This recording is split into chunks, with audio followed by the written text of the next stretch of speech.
Rekaman video artileri OBTF Kaskad Donetsk menghancurkan markas Angkatan Bersenjata Ukraina di Pavlovka beredar 19 November. Markas militer Ukraina terletak di gedung sekolah selama pertempuran di Pavlovka, demikian keterangan video dikutip dari akun Telegram OBTF Kaskad. Kaskad adalah unit formasi taktis tempur operasional, OBTF, militer Republik Rakyat Donetsk. OBTF Kaskad salah satu unit disegani milik DPR. Unit ini telah bertempur di garis depan selama operasi khusus pembebasan Donetsk dari Ukraina. Juru bicara militer Rusia, Letnan Jenderal Igor Konashenkov, 15 November, menyebut keberhasilan pasukan Federasi Rusia dan Donetsk menguasai kota Pavlovka di wilayah Republik Rakyat Donetsk. Pertempuran merebut Pavlovka.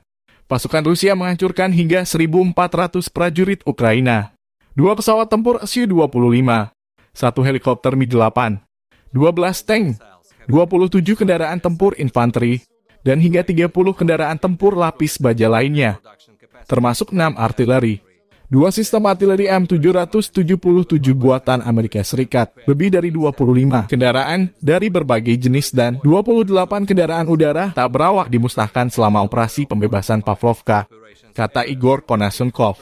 Konashenkov merilis secara total 333 pesawat terbang dan 177 helikopter, 2.522 kendaraan udara tak berawak militer Ukraina dieliminasi.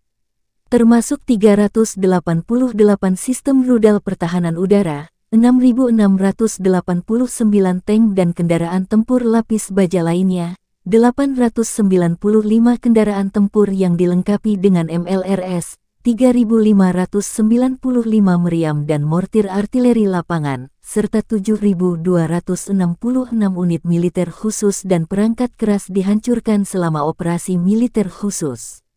Dari kubu Kiev, Kementerian Pertahanan Ukraina melansir 350 prajurit Rusia tewas dalam 24 jam terakhir. Juga 4 kendaraan tempur, 5 unit artileri dihancurkan. Militer Rusia kehilangan 83.460 prajurit sejak awal invasi. Presiden Ukraina Volodymyr Zelensky terus menggalang solidaritas dunia barat dan NATO untuk melawan Rusia. Belum ada tanda-tanda konflik dua negara berakhir memasuki bulan ke-9.